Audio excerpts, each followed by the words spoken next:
அனைவருக்கும் இனிய மாலை வணக்கம். நம்ம சேனலில் பார்த்திங்கன்னா கண்டினியூஸாக இப்போ 4 டேஸாக டிஎன்பிஎஸ்சியில் 2020லேருந்து 2025 வரைக்கும் இருக்கக்கூடிய கொஷின் பேப்பரில் எக்கனாமிக் கொஷின்ஸ் மட்டும் தொடர்ச்சியாக வீடியோ போட்டுட்ருக்கோம். ஸோ அந்த வகையில் நேற்று நம்ம பார்த்த வீடியோ என்ன அப்படின்னா 2022 நடந்த ஃபர்ஸ்ட் 2 எக்ஸாம்ஸோடைய கொஷின் பேப்பர்ஸ் பார்த்துருந்தோம். இந்த வீடியோவில் அதோட கண்டினியூஷனாக 2022 நடந்த நெக்ஸ்ட் 3 டிஎன்பிஎஸ்சி கொஷின்ஸ், அதாவது இந்த வீடியோவில் நம்ம பார்க்க போகிறது 3 டிஎன்பிஎஸ்சி கொஷினுடைய கொஷின்ஸ் தான் பார்க்க போகிறோம். டோட்டலாக நம்ம 34 கேள்விகள் இந்த வீடியோவில் பார்க்க போகிறோம்.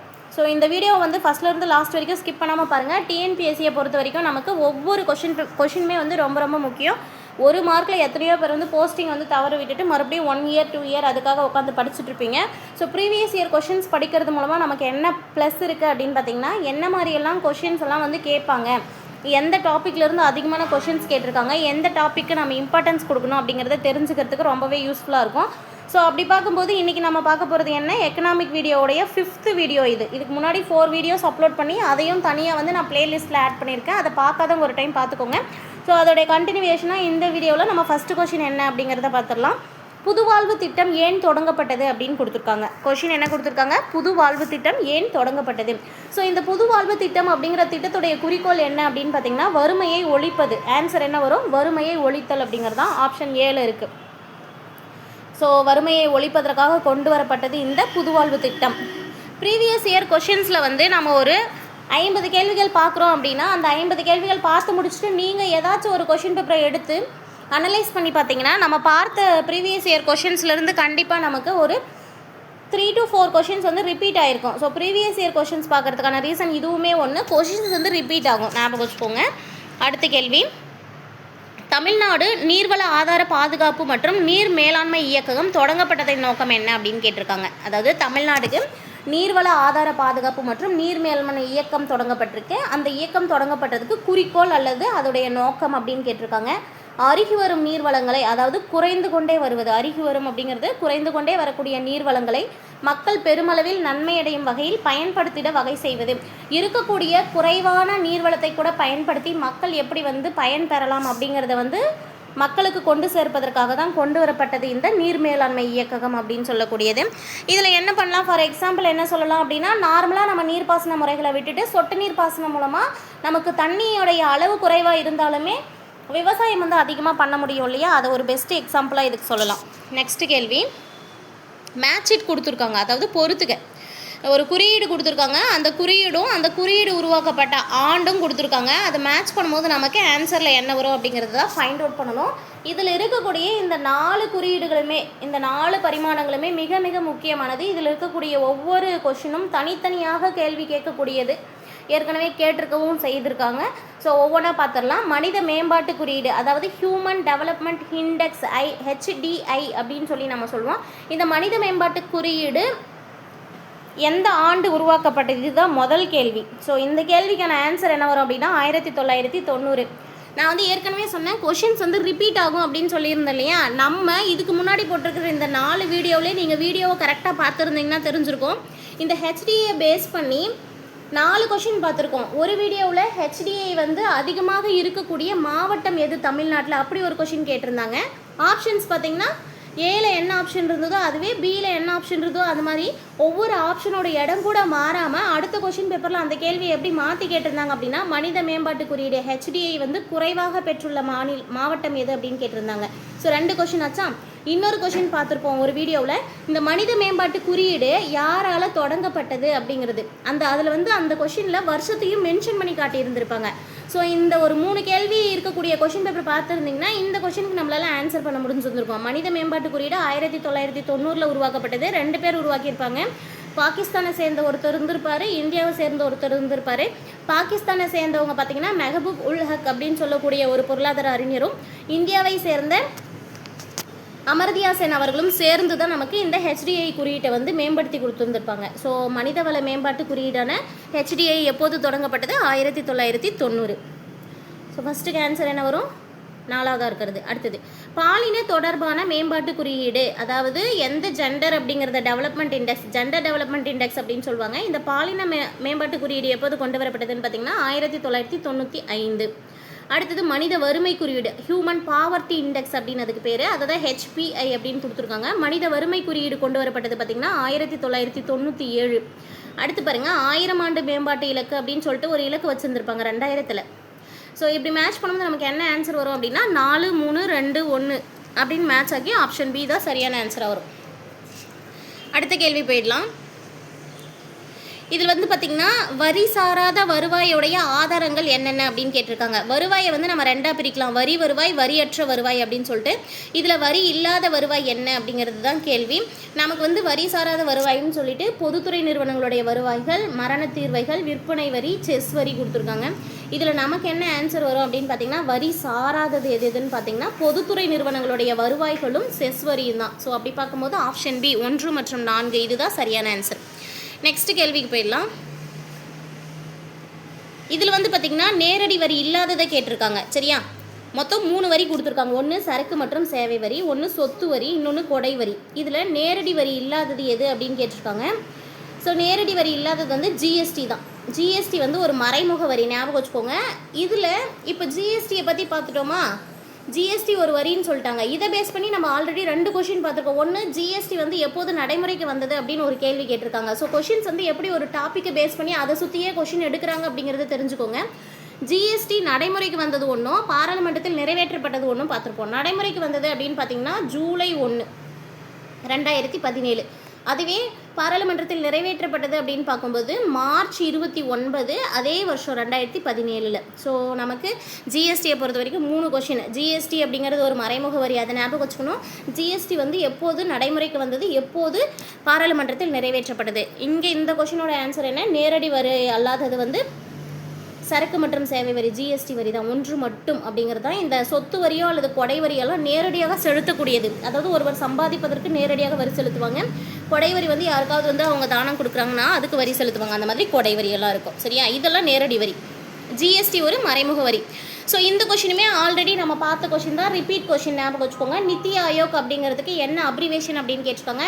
என்னங்கிறது நேஷ்னல், ஐங்கிறது இன்ஸ்டிடியூஷன், ஃபார் டீங்கிறது டிரான்ஸ்ஃபார்மிங், ஐக்கு India. So national institutions for transforming India அப்படிங்கிறது தான் இதோடைய அப்ரிவேஷன். இந்த அப்ரிவேஷனை சேம் டிட்டோ இதே மாதிரி கொஷின் கேட்டிருந்தாங்க. என்னென்னு கேட்டிருந்தாங்க, நித்தி ஆயோக் அப்படிங்கிறது கூடய அப்ரிவேஷன் என்ன அப்படின்னு தான் கேட்டிருந்தாங்க. இங்கே சூஸ் த எக்ஸ்பென்ஷன் அப்படின்னு கொடுத்துருக்காங்க. ஸோ ஆன்சர் எல்லாமே ஒன்று தான், கொஷின் ஒன்று தான், அந்த வேர்ட் மட்டும்தான் கொஞ்சமாக மாறி இருக்கு. ஸோ நித்தி ஆயோக் அப்படிங்கிறது national institutions for transforming India, ஞாபகம் வச்சுக்கோங்க. அடுத்த கேள்வி, மனித மேம்பாட்டு குறியீடு இதை அடிப்படையாக கொண்டே அமைகிறது. அதாவது மனித மேம்பாட்டு குறியீடு எதை பேஸ் பண்ணி, HDI அப்படிங்கிறது வந்து எதை பேஸ் பண்ணி கொடுக்குறாங்க அப்படின்னா வாழ்நாள். சரியா, அதாவது வாழ்நாள் அப்படின்னு வரணும், வாழ்நாள் அப்படிங்கிறது வரணும் இந்த இடத்துல. அடுத்து பாருங்க, பின்வருவனவற்றுள் தமிழக அரசு உணவு பாதுகாப்பு மற்றும் மருந்து நிர்வாகத்துறை செயல்பாடுகள் எது அப்படின்னு கேட்டிருக்காங்க. அதாவது தமிழ்நாட்டில் கவர்மெண்ட்டோடது உணவு பாதுகாப்பு மற்றும் மருந்து நிர்வாகம் அப்படின்னு ஒன்று இருக்குது. அதோடைய ஒர்க்கு என்னென்ன அப்படிங்கிறது தான் இங்கே கேள்வி. கொடுத்துருக்கிற நாளையுமே ஒன்றா பார்ப்போம். அழகு சாதன பொருட்கள் உற்பத்திக்கு உரிமம் தராங்க. ஆமாம், யார் வந்து இந்த நமக்கு வந்து ஃபேஸ்லாம் வந்து அழகுபடுத்திக்கிறோம் இல்லையா, அந்த அழகு சாதன பொருட்கள் இருக்கு இல்லையா, அந்த அழகு சாதன பொருட்களுக்கு உற்பத்திக்கான உரிமத்தை தருவது இவங்க தான். அதே போல் அலோபதி மருந்துகள் உற்பத்திக்கும் உரிமம் தராங்க. ரத்த சேமிப்பு மையத்திற்கு ஒப்புதல் அளிக்கிறாங்க. ஆய்வகங்களுக்கும் ஒப்புதலும் மற்றும் உரிமையும் கொடுக்குறாங்க. ஸோ அப்படி பார்க்கும்போது ஆப்ஷன் ஏல இருக்கக்கூடிய 1, 2, 3 மற்றும் 4 அப்படிங்கிறது தான் இதோடைய ஆன்சராக வரும். அடுத்து பாருங்கள், நெக்ஸ்ட் கொஷினில் என்ன கொடுத்துருக்காங்க அப்படின்னா பின்வரும் கூற்றை ஆராய்ச்சி செய்க அப்படின்னு சொல்லிட்டு மொத்தம் 4 கூற்றுகள் கொடுத்துருக்காங்க. இதில் சரியான கூற்று எது அப்படிங்கிறது தான் கொஷினு. பேட்டி பச்சோ பேட்டி பதோ திட்டம் கடலூரில் துவங்கப்பட்டது அப்படின்னு கொடுத்துருக்காங்க. இது சரியானதானா, சரியானது தான். மாநிலத்திலேயே குழந்தை பாலின விகிதம் குறைவாக உள்ளதால் தருமபுரியில் பேட்டி பச்சோ பேட்டி திட்டம் தொடங்கப்பட்டது. ஸோ தருமபுரியில் தொடங்கப்பட்டது வந்து பேட்டி பச்சோ பேட்டி பதோ திட்டம் கிடையாது, இது தவறானது. இது தருமபுரியில் துவங்கப்பட்டல, கடலூரில் துவங்கப்பட்டது அப்படிங்கிறது தான் சரியானது. இதுக்கான ரீசன் என்ன அப்படின்னா கடலூரில் பார்த்திங்கன்னா பாலின விகிதம் வந்து கொஞ்சம் குறைவாக இருந்திருக்கும்.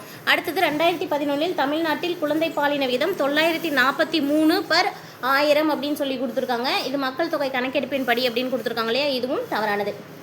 ஸோ 2011 குழந்தை பாலின விகிதம் தருமபுரியில் 647 இருந்தது அப்படின்னு கொடுத்துருக்காங்க இல்லையா. இதில் தமிழ்நாட்டுக்கு, ஆமாம், இது வந்து தமிழ்நாட்டுக்கு 943, தருமபுரியில் 647ன்னு கொடுத்துருக்காங்க பாரு, அது தவறானது. ஆக்சுவலாக இது வந்து கடலூரில் 647ன்னு வந்திருக்கணும். ஸோ 1, 3 தான் சரியானது.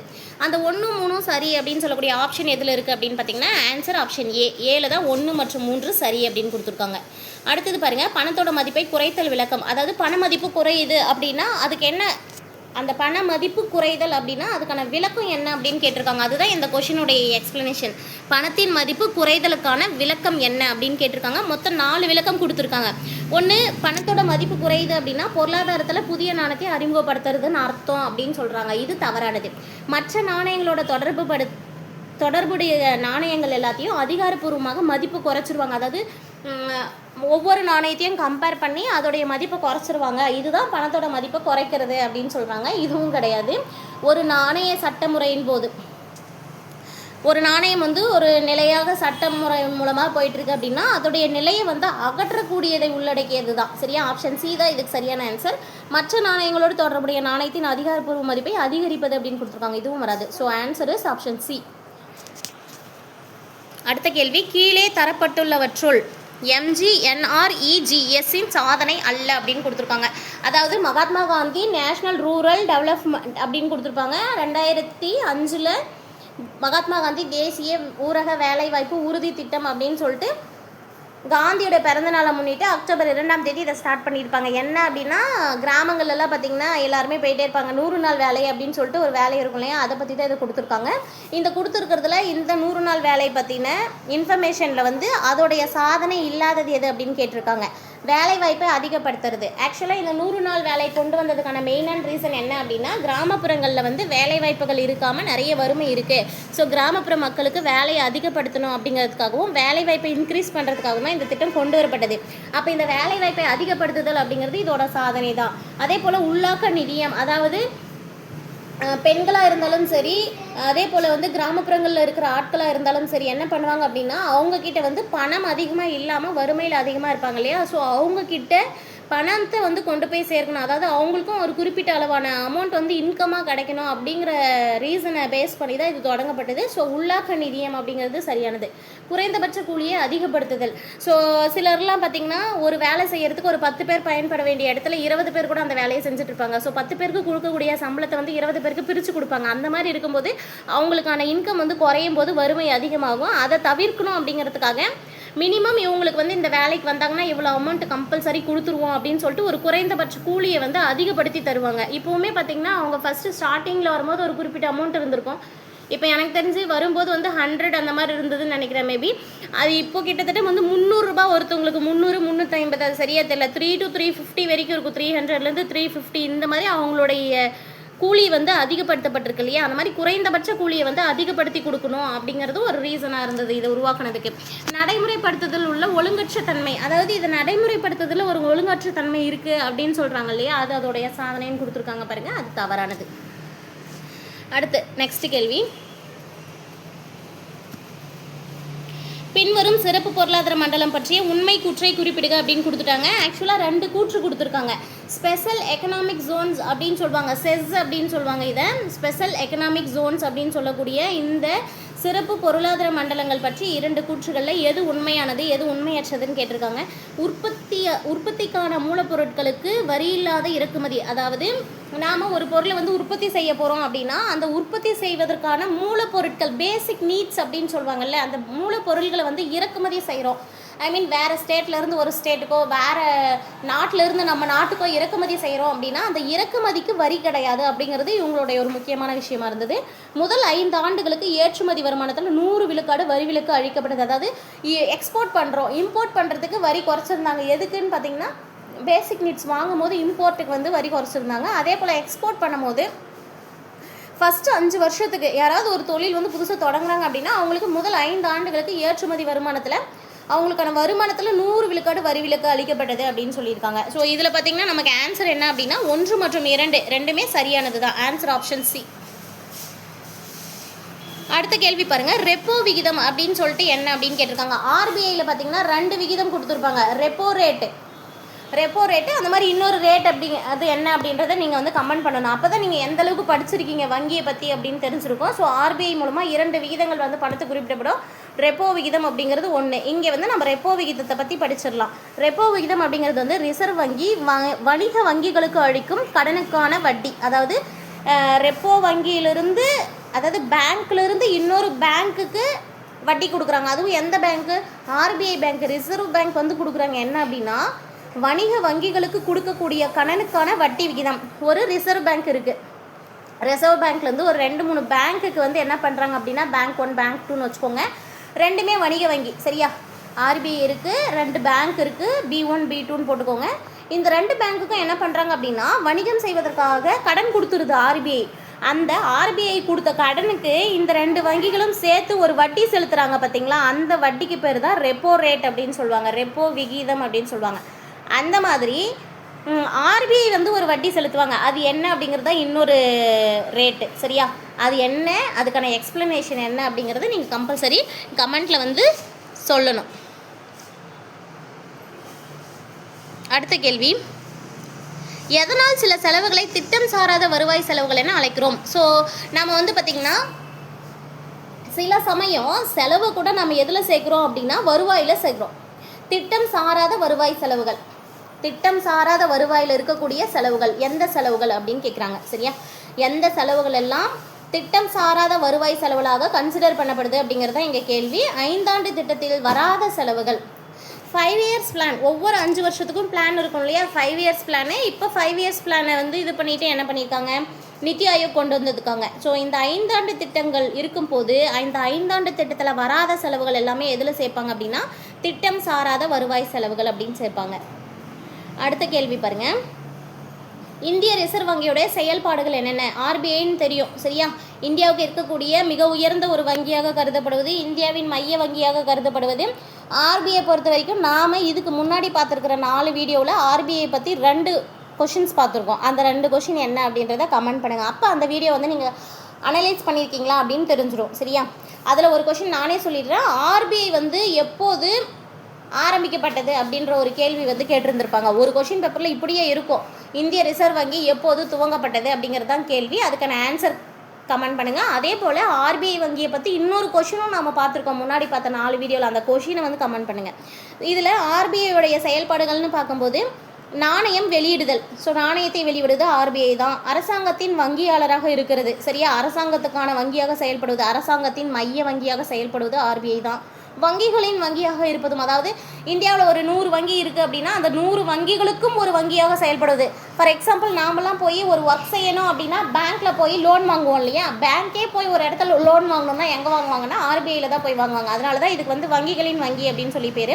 பரிமாற்ற மேலாண்மை மற்றும் கட்டுப்பாடு, அதாவது பணத்தை வந்து ஒரு இடத்துலேருந்து இன்னொரு இடத்துக்கோ ஒரு அக்கௌண்ட்லேருந்து இன்னொரு அக்கௌண்ட்டுக்கோ மாற்றுறது, எல்லாத்தையும் மேலாண்மை செய்வதோ அல்லது கட்டுப்படுத்துவதோ எதுன்னு பார்த்தீங்கன்னா ஹெட் ஆஃப் த பேங்க் வந்து ஆர்பிஐ தான். ஸோ இந்த 4மே ரிசர்வ் வங்கியோட செயல்பாடுகள் தான். அப்போ என்ன ஆப்ஷன் வரும்? ஆப்ஷன் டியை பாருங்கள். 1, 2 மற்றும் 3, 4 மொத்தம் 4மே சரியானது அப்படிங்கிறது தான் வரும். அடுத்த கேள்விக்கு போயிடலாம். இங்கே வந்து 3 சென்டென்ஸ் கொடுத்துருக்காங்க, சரியா? இதில் உண்மையான சென்டென்ஸ் எது அப்படின்னு கேட்டாங்க. 1954 உருவாக்கப்பட்டது. என்ன உருவாக்கப்பட்டது? தமிழக சமூக நல வாரியம். தமிழ்நாட்டுக்குன்னு சமூக நல வாரியம் அப்படின்னு சொல்லிட்டு ஒரு வாரியம் இருக்குது. இந்த தமிழக சமூக நல வாரியமானது 1954 உருவாக்கப்பட்டது. சரியா அப்படின்னா சரி. பெண்கள் குழந்தைகள் நலனை ஏற்படுத்த திட்டங்கள் செயல்படுத்தப்படுகிறது.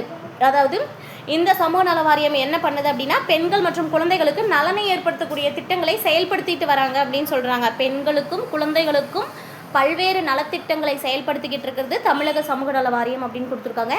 எஸ்சிஸ், அதாவது பழங்குடியினர் அப்படின்னு சொல்லுவாங்க இல்லையா? ஷெட்யூல் கேஸ்ட்டு, அதே போல் ஷெட்யூல் ட்ரைபல்ஸ் அப்படின்னு சொல்லுவாங்க. எஸ்சிஸ் மற்றும் எஸ்டிஸ், அது மட்டும் இல்லாமல் ஆதரவு இல்லாமல் இருக்காங்களே நிறைய பேர், அவங்களுக்கான திட்டங்கள் எல்லாம் நடைமுறைப்படுத்துது அப்படின்னு கொடுத்துருக்காங்க. அதுவுமே தமிழ்நாடு சமூக நல வாரியம் தான் பண்ணுது. ஸோ கொடுத்துருக்கிறதுல இது 3மே சரியானது அப்படிங்கிறதுனால ஆன்சர் என்ன வரும் அப்படின்னு பார்த்தீங்கன்னா ஆப்ஷன் டி. 1, 2 மற்றும் 3மே சரியானது தான், உண்மையானது தான். அடுத்த கேள்வி பார்க்கலாம்.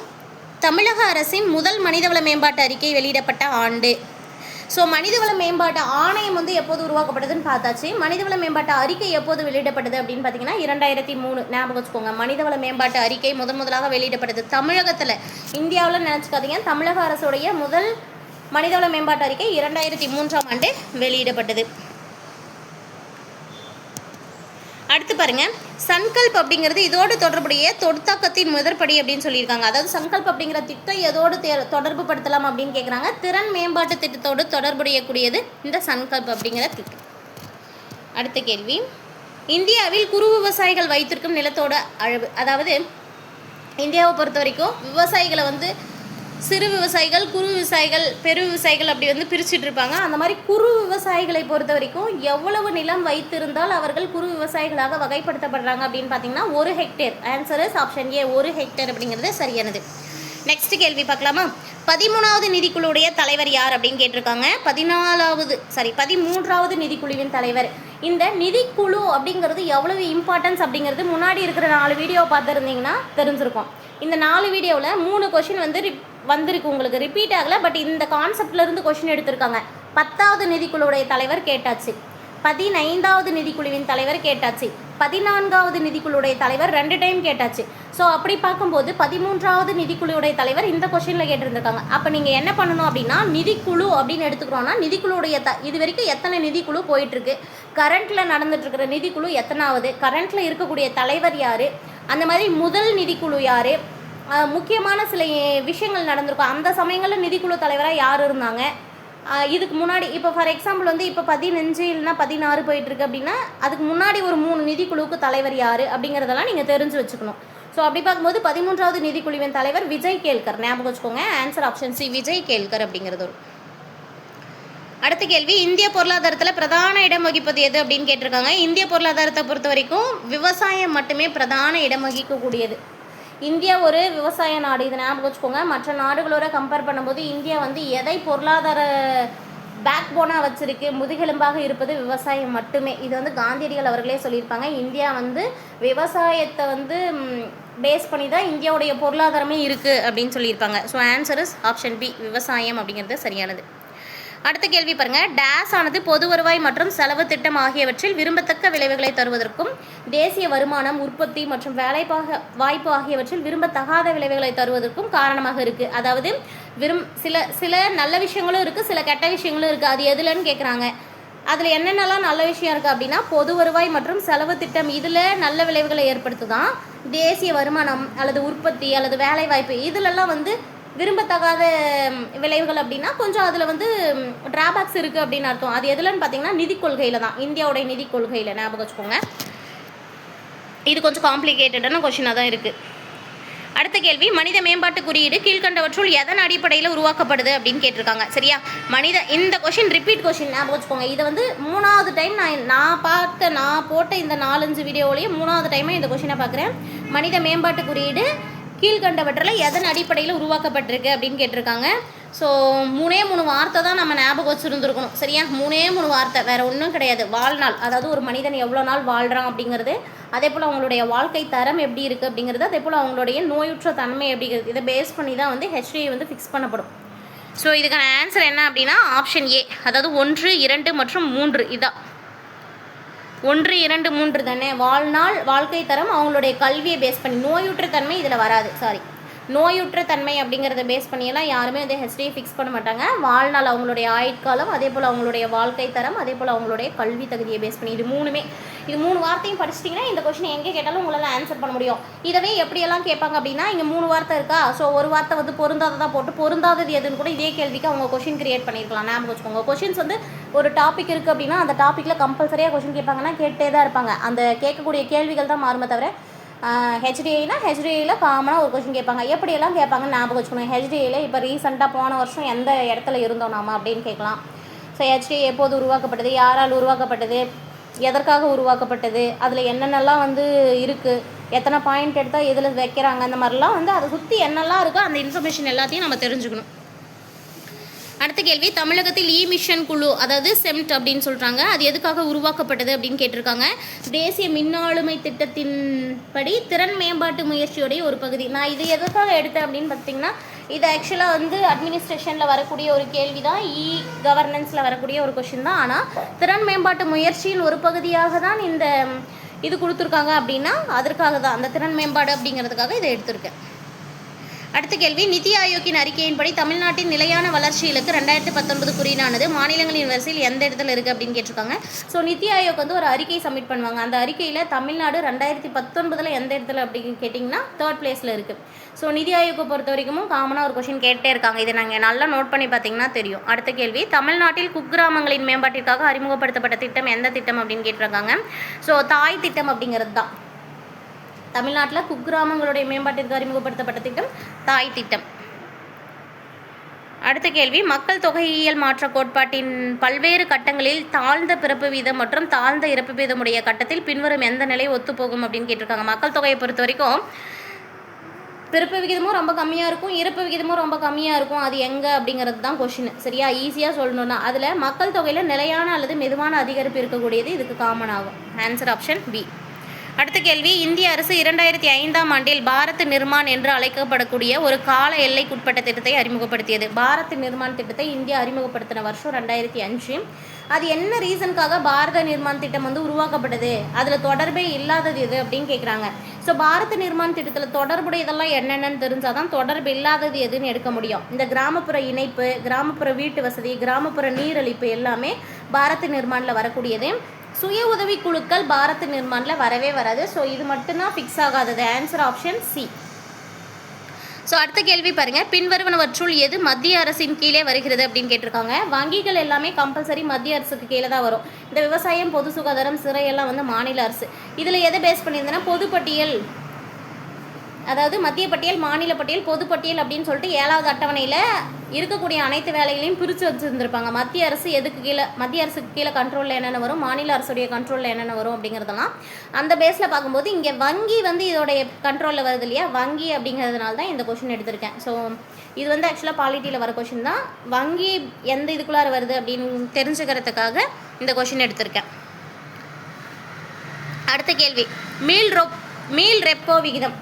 ஸோ நான் முன்ன வந்து இந்த வீடியோவிலேயே வந்து ரெப்போ விகிதம் பார்க்கும்போது நான் உங்களுக்கு ஒரு கொஷின் கேட்டிருந்தேன். அந்த கொஷினை இவங்களே வந்து டிஎன்பிஎஸ்சிலே கேட்டு வச்சுட்டாங்க. ஆன்சரும் இங்கே பார்த்துட போகிறோம். மீள் ரெப்போ விகிதம் அப்படின்னா என்ன அப்படிங்கிறது தான் கொஷின். சரியா, மீள் ரெப்போ விகிதம் அப்படிங்கிறது வணிக வங்கிகிட்ட இருந்து வாங்குகிற கடனுக்கு இந்திய ரிசர்வ் வங்கி கொடுக்கக்கூடிய வட்டி விகிதம். உங்களுக்கு வந்து வேலையே இல்லை, நானே இதுக்கான ஆன்சரும் கொஷினும் சொல்ல வேண்டியதாகிடுச்சு. லாஸ்ட் இதில் பார்த்தீங்கன்னா ரெப்போ விகிதம் கேட்டிருந்தாங்க. ரெப்போ விகிதம் அப்படிங்கிறது ஆர்பிஐ இருக்குது அப்படின்னா ஆர்பிஐ கிட்ட ஒரு 2 பேங்க் 1 பேங்க் 2 கடன் வாங்கிடுறாங்க.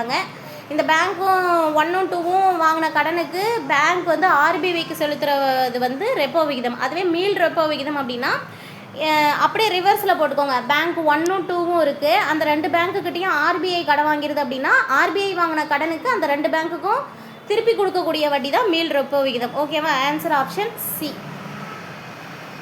அடுத்த கேள்வி,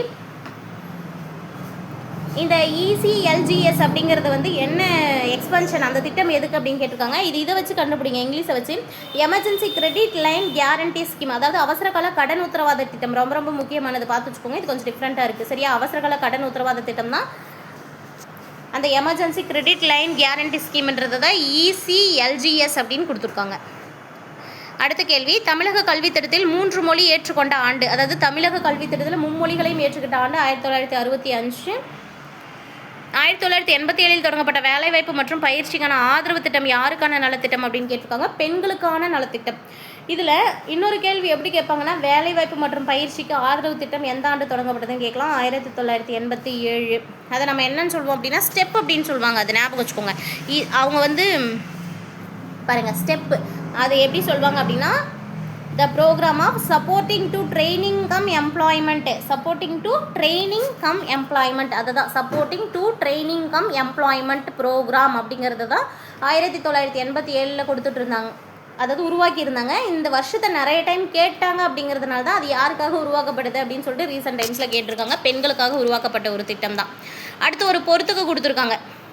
வரிசை 1 மற்றும் 2 வந்து பொருத்த சொல்லியிருக்காங்க. வரிசை 1ஐயும் 2ஐயும் பொருத்தும் போது தொட்டில் குழந்தை திட்டமானது பெண் குழந்தைகளை பாதுகாப்பாக கொண்டு வரப்பட்டது. சேவை இல்லங்கள் அப்படின்னு சொல்லக்கூடியது பொருளாதாரத்தில் பின்தங்கிய பெண்களுக்காக பாதுகாப்புக்கு கொண்டு வரப்பட்டது. சஹி திட்டம் அப்படிங்கிறது வந்து வன்முறையால் பாதிக்கப்பட்ட பெண்களுக்கு மறுவாழ்வு கொடுப்பதற்காக கொண்டு வரப்பட்டது. அடுத்தது மகிழா சக்தி கேந்திரா அப்படிங்கிறது கிராமப்புறத்தில் இருக்கக்கூடிய பெண்களுக்கு அதிகாரம் அளிப்பதற்காக, அவங்களுடைய இன்கம்மை இன்க்ரீஸ் பண்ணி அவங்களுக்கும் வந்து சொசைட்டியில் ஒரு அதிகாரம் கொடுக்கணும் அப்படிங்கிறதுக்காக இந்த மகிழா சக்தி கேந்திரா கொண்டு வரப்பட்டது. இதை மேட்ச் பண்ணும்போது நமக்கு ஆன்சர் ஆப்ஷன் சி தான் வரும். ஒவ்வொரு கொஷினையும் இதன் தனியாக கூட கேட்கலாம், என்ன ரீசனுக்காக கொண்டு வந்தாங்க அப்படிங்கிறத நல்லா பார்த்துக்கோங்க. தொட்டில் குழந்தை திட்டமானது பெண் குழந்தைகளை பாதுகாப்பதற்காக, அதாவது பெண் சிசு கொலை வந்து அதிகமாக இருந்த பீரியடில் முன்னாள் முதலமைச்சராக இருந்த ஜெயலலிதா அம்மா அவர்கள் தான் 1992 இந்த திட்டத்தை கொண்டு வந்திருப்பாங்க. முதல்ல சேலத்தில் இம்ப்ளிமெண்ட் பண்ணியிருப்பாங்க, ரெண்டாவது தருமபுரியில் இம்ப்ளிமெண்ட் பண்ணியிருப்பாங்க. ஸோ தொட்டில் குழந்தை திட்டம் எந்த ஆண்டு தொடங்கப்பட்டது அப்படிங்கிறது ரிப்பீட்டாக கேட்டாங்கன்றதுனால தான் தொட்டில் குழந்தை திட்டம் எதற்காக கொண்டு வரப்பட்டது அப்படிங்கிற மாதிரி பெண் குழந்தைகளை பாதுகாப்பதற்கு. சேவை இல்லங்கள் அப்படிங்கிறது வந்து சிலருக்கு எக்கனாமிக்கலாக பெண்கள் வந்து ரொம்பவும் பேக்வேர்டில் இருப்பாங்க. அவங்களுடைய ஊர்லேருந்து வேறு ஊருக்கு போயிட்டு வேலை செய்யும் போது அவங்க வாங்குகிற சம்பளத்திலேருந்து அவங்க தங்கறதுக்கு அகாமடேஷனுக்கு கொடுத்து மீண்டு வர முடியாது அப்படிங்கிறதுக்காக கவர்மெண்ட்டே வந்து சில ஹோம்ஸ் மாதிரி நடத்திட்டு இருப்பாங்க. அந்த மாதிரி இடங்களில் பெண்கள் வந்து போய் தங்கிக்கலாம், வேலை செய்கிற பெண்கள் தங்கிக்கலாம். அதில் ஒரு ப்ளஸ் என்ன அப்படின்னா, அவங்க வந்து ஒரு பையனாக இருந்தால் அவங்களுடைய குழந்தையும் அவங்க தங்கி வச்சுக்கலாம். அவங்க பையனாக இருந்தால் அந்த குழந்தைய வந்து 5th படிக்கிற வரைக்கும், பெண்ணாக இருந்தால் பார்த்திங்கன்னா 8th படிக்கிற வரைக்கும் அந்த குழந்தைகளை கூடயே வச்சு படிக்க வைக்கிறதுக்கும் அவங்களுக்கு வந்து அந்த இடத்துல சப்போர்ட் பண்ணுவாங்க. ஸோ தொட்டில் குழந்தை திட்டம் பெண் குழந்தைகளுக்கு, சேவை இல்லங்கள் வந்து வேலை செய்யக்கூடிய பெண்கள், பொருளாதாரத்தில் பின்தங்கிய பெண்களை பாதுகாப்பதற்கு. சஹி திட்டம் அப்படிங்கிறது வந்து குடும்ப வன்முறையால் பாதிக்கப்பட்ட பெண்களை மீட்டெடுத்து அவங்கள வந்து எக்கனாமிக்கலாக மேலே கொண்டு வரப்பட்ட திட்டம். மகிழா சக்தி கேந்திரா அப்படிங்கிறது கிராமப்புறத்தில் இருக்கிற பெண்களுக்கு எக்கனாமிக்கல் ஸ்ட்ரென்த்து கொடுக்கணும், அவங்களுக்கும் ஒரு அதிகாரம் அளிக்கணும் அப்படிங்கிறதுக்காக கொண்டு வரப்பட்ட திட்டம். இது தனித்தனியாக கேட்கலாம், அதுக்காக தான் எக்ஸ்பிளைன் பண்ணியிருக்கேன். ஸோ இந்த கொஷினோட இந்த வீடியோ முடியுது. நெக்ஸ்ட் வீடியோவில் அடுத்து வரக்கூடிய, அதாவது 2022 நான் ஃபஸ்ட்டு சொன்ன மாதிரி தான் 2022 மட்டும் டிஎன்பிஎஸ்சி மூலமாக எத்தனை கொஷின்ஸ் வந்து இருக்குது அப்படின்னா 22 எக்ஸாம்ஸ் நடந்திருக்கு.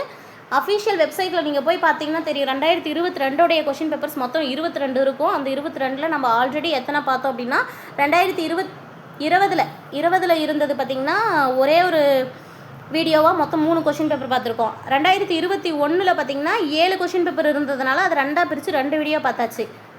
அதுக்கடுத்த வீடியோவில் பார்த்திங்கன்னா 2022 இருந்ததில் ஃபஸ்ட்டு நம்ம பார்த்த வீடியோவில் 2 கொஷின் பேப்பர் அனலைஸ் பண்ணி போட்டாச்சு. இந்த வீடியோ இப்போ நீங்கள் பார்த்த வீடியோவில் வந்து அடுத்து இருக்கக்கூடிய 2022 3 கொஷின் பேப்பர் முடிச்சிருக்கோம். ஸோ மொத்தமாக 2022 5 கொஷின் பேப்பர் இந்த வீடியோவோட முடிஞ்சிருச்சு. ரிமைனிங் இருக்கக்கூடிய அந்த 22 கொஷின் பேப்பரில் 17 கொஷின் பேப்பர்ஸ் இருக்குது. அதையும் நம்ம 1 by 1 ஒவ்வொரு நாளாக பார்த்துட்டே வருவோம். சரியா? இந்த வீடியோ வந்து உங்களுக்கு ரொம்ப யூஸ்ஃபுல்லாக இருந்ததுன்னா ஃப்ரெண்ட்ஸுக்கு ஷேர் பண்ணுங்கள். நம்ம சேனல் இப்போ தான் ஃபஸ்ட் டைம் பார்க்குறீங்க அப்படின்னா சேனலை சப்ஸ்கிரைப் பண்ணிக்கோங்க. பக்கத்தில் இருக்கிற பெல் ஐக்கானை கிளிக் பண்ணி ஆல்னு செட் பண்ணி வச்சுக்கோங்க. அப்போ தான் நம்ம ஏதாவது வீடியோ போட்டோம்னா உங்களுக்கு உடனே நோட்டிஃபை ஆகும். சரியா? தேங்க்யூ.